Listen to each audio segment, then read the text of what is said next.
Yesterday, we spent a good time about should we honor that body, dignity? Should we bury the body? Should we cremate? Is it okay to cremate? And I was saying, yes, there are at least 5 references in the Bible that body was cremated. So should we bury the body? We looked at that. What we need to look at today is functions of the soul and spirit. Soul or spirit. What are the functions? I said, soul or spirit is the nexus of a person and the body. And the body means what means whereby soul has sensate expression. So I said, we are a soul. Soul uses our brain as a media to communicate to our body, right? To have sensate expressions, right?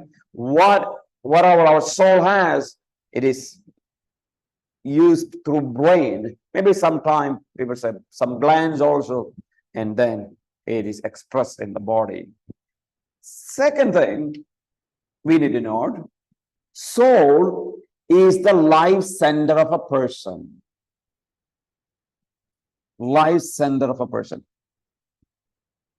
The other day I was thinking about, hearing about mercy killing.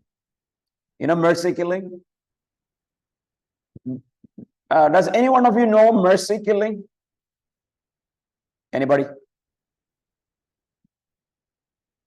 Anybody knows mercy killing? Any idea?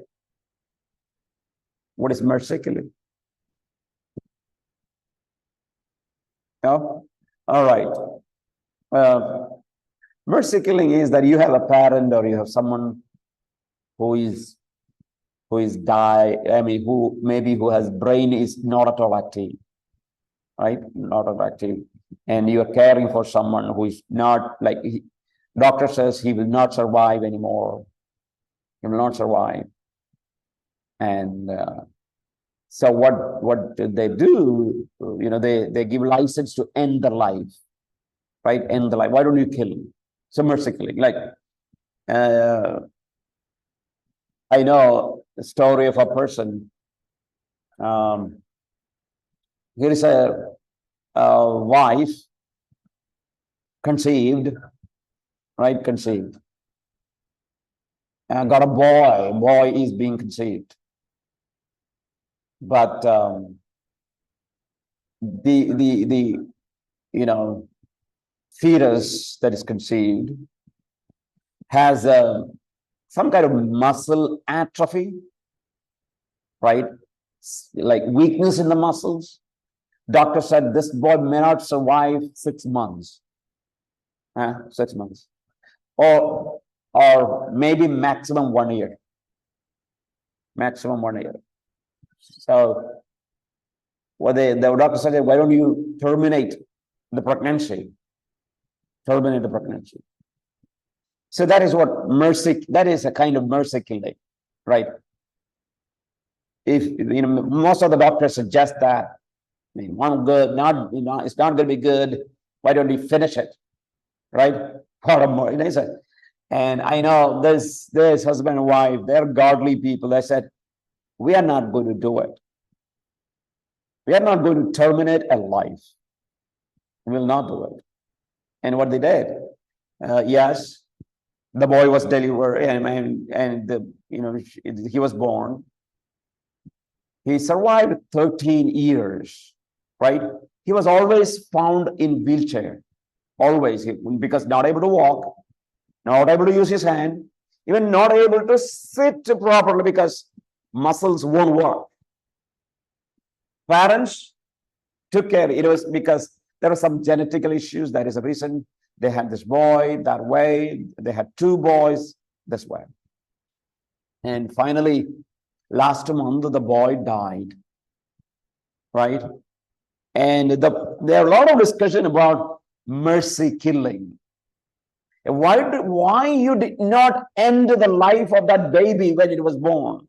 That's a question people ask, right? So what I'm saying is, mercy killing is there. But I know that a lot of people that they meet with an accident and they go into deep coma, right? Deep coma, unconscious. Their brain is barely acting. And there are some people took care of that kind of individual for 20, 25 years. And finally, they're applying to the court, can you give us permission to end this life? Because this is like a vegetable state.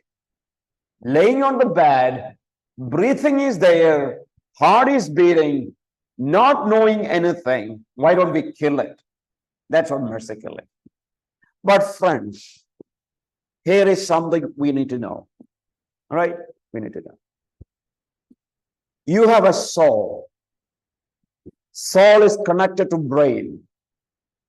Unless and until soul or your spirit leaves the body, no one is dead. Right? No one is dead. Please understand that. So, the term nephesh or suke are both translated literally in dozens of different ways, but the leading translation of the term is life. Right? Life. Right? So, I say here, soul or spirit is the life center of a person, not the brain. Yeah? Brain is not the center of the person. It is a soul. Please get that in your mind. Right? The life is sustained in the soul. That's a word. So the Hebrew word is used there. That is nephesh, even chapter 21 of Exodus, like life for life. Soul means sometimes life. It means life. Right? I have given a lot of verses here. They all use the word, this nephesh or suke in the New Testament. Right? For example, Paul was concerned about the loss of lives, suke, in shipwreck. Yes? So please understand, your life is centered in your soul or in your spirit. That's the first thing. Second is your personhood, your personality is seated in your soul or spirit. According to the Bible, yes. Why I say this? Many people think that it is the brain that everything. So if brain is gone, let's finish it. Yeah. Brain is very important. But the seat of personhood, your personality, is not simply brain. Brain is pound of flesh, fat.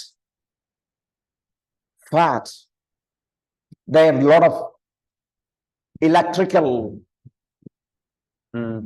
movements taking place. That's what you can see in the brain.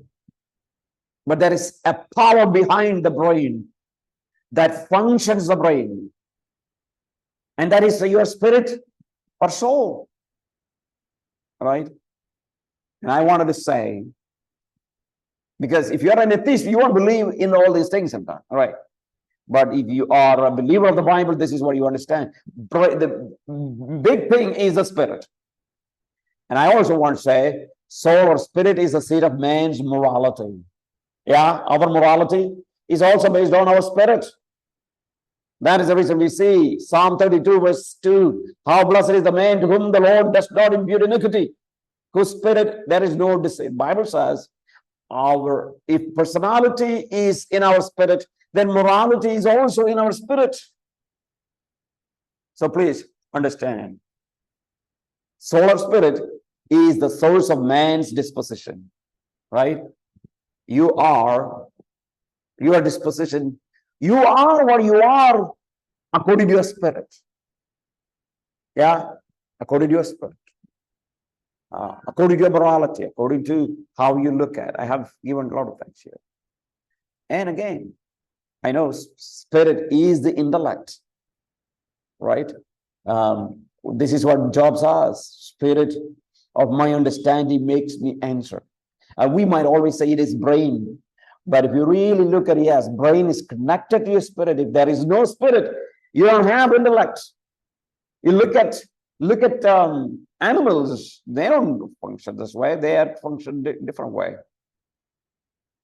And your spirit has your volition, like ability to take decision. It's also part of your spirit, your soul.